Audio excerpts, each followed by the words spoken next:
All right, good morning. We are here at Martha's Task with Mary Burns, and she has a new project for us. Tell us, Mary, what are we making today? We are making scrunchies for your hair. It's getting summer and you're going to want to do ponytails for those of you with long hair. Obviously, I don't have that problem.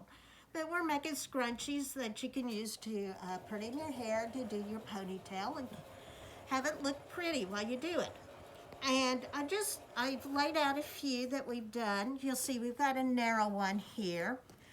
I have another narrow one that I've tied a pretty bow on, so you can have a little bow hanging down from your ponytail. Wouldn't that Very look pretty as nice. your hair? Very nice. And then we also could do wide ones as well. And this one, I have another piece to it, and that is a scarf. So you could tie this on, and you just kind of loop it over, and then you got a pretty scarf that hangs down the back of your hair as well. So these are really easy to make. And this is something that you could even hand sew if you wanted. And this would be if you've got someone, a teenager that you're trying to teach to sew, this would be a good project for them. Excellent. Especially if they wear scrunchies at all. So to start with, to do the scrunchie, you need a piece of fabric. The narrow ones, we're doing a 2.5-inch wide piece of fabric, but you could do them wider. I think this one I did 4.5 inches wide. And so you could do it however wide you want it. They're really flexible. The length on it, we're doing 18 inches. I've seen some where they do up to 24 inches. So if you want a real full scrunchie, you could do it longer. I think you want to at least do 18 inches. So the first thing you're going to do is we're going to take this, and I demonstrated it with the back side of the fabric. So this is what the front side looks like. And so when you go to do it, the first thing I'm going to do is I'm going to turn over just a little bit along one edge. And then I'm going to take it and fold it in half. And you just fold it in half, and you'll sew a 1/4-inch seam right down the side. If you're doing a sewing machine, or you could even hand sew this. This is actually a project that you could really hand sew. So this piece I've already sewn. So now I have a long tube. And actually you can see looking at this one is a little bit wider one to start with. So the next step is to take your tube, and you're going to turn it right side out. So you just take a safety pin through the end of your fabric and run the safety pin through. And you'll just use your safety pin to turn it. And it's a little bit deliberate on the video. I did the wider one because it's much easier to turn and get the safety pin through than the narrower one, but it's not hard to get it through on the narrow one either. So you just do that, turn it right side out. And at this point, I would go ahead and iron it, but I haven't ironed it here. So the next step is to cut your elastic. So the elastic is going to be 8 inches. So I'm going to measure 8 inches and cut it. Okay, so are we using a 1/2-inch elastic, a 1/4-inch? Does it matter? This is a 1/4-inch elastic. I've seen it with 1/4-inch. I've seen it with 1/8 of an inch. I like the 1/4-inch. You could do wider. It really doesn't matter. You could do wider or narrower, whatever. So, but you'll need about 8 inches.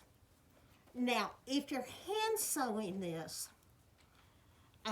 well, first let me run the elastic through. So you run the elastic through the casing. I'm getting a step ahead here.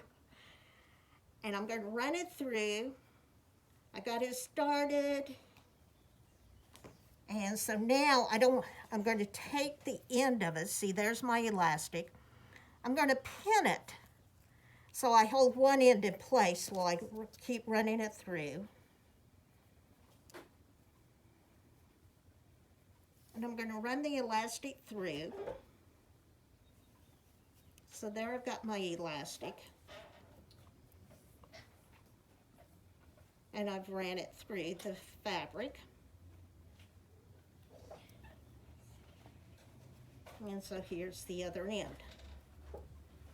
Now, if you're doing it, if you don't have a sewing machine and you're doing this by hand, what you can do is cut an extra, add it about an inch or two to your elastic, and then they just knot it.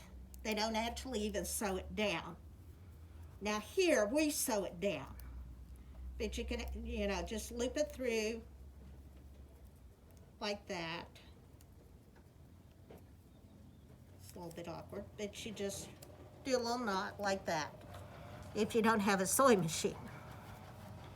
Now this one I've done already, and I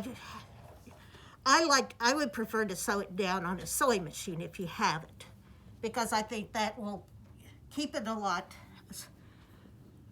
is a lot stronger on it, and it's also, you don't have a big lump in it. Now you'll see my elastic slipped on me, but it doesn't really matter because that's going to be hid inside the scrunchie anyway. And I sewed back and forth about 6 or 8 times, forward and backwards, to be sure that I've got a really good hold on my elastic so it won't come loose. So then the next thing to do is, this is the end with my raw edge, and this side has my folded down edge. So I'm just going to tuck the raw edge in. I'm going to match my seams, and then I'm going to hand sew this together. And once that's hand sewn, there's your scrunchie. Very cute and simple. Yeah, the scrunchies themselves are very simple. So you see, this is a little bit wider versus what we had over here. A little bit wider. So you can see we have different sizes.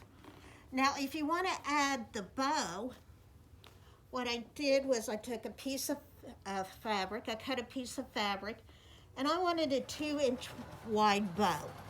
So I did my fabric with, because it's going to be folded over, I cut 4.5 inches. So I have 2 inches. I wanted it 2 inches wide, so I doubled that. Then I added 1/2 inch for my seam allowance. So you'll do that. And so this one I've already sewn. And so what you do is you just start there at one corner and go down to the center. Start at the other corner, go to the center, and you leave a hole to turn it. And then you'll trim your corners, and you'll turn it right side out, and then sew this piece together, and that creates your bow. Now, if you want the scarf, what I've done with the scarf is I've taken fabric that, and for the scarf, I like a 6-inch wide scarf. So I cut my fabric, well, I don't think 2, 3, 4, 5. Yeah, I cut this 6 inches wide. And then I want my diagonal. So what I'm going to do is, this fabric slides a lot, so I'm going to pin it to keep it in place. And to get my nice diagonal on the end, I'm laying it out on my cutting mat.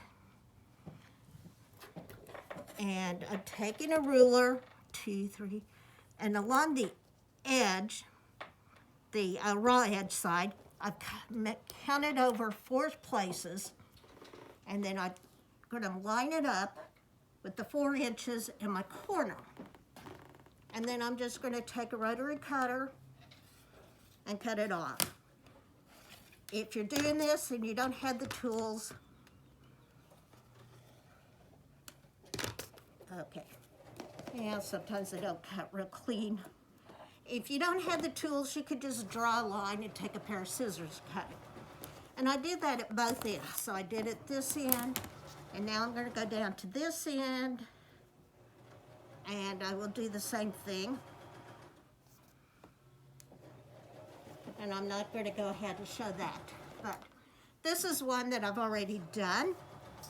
And you'll see I've This one is narrower. I was working with fabric remnants left over from a project I had done a long time ago. So again, I had cut both my corners diagonally, and I sewed it, started at the point, coming to the corner towards the center, and did the same thing from the other side, again leaving a hole. And you'll trim your corners, which I didn't do here, and then you turn it right side out. And you gotta be sure you get your corner poked out really good so you get a nice sharp point. Just be careful when you're poking your corner out because it's very easy to actually poke a hole in your fabric or whatever. So you gotta be a little bit careful with that. And you just turn it right side out.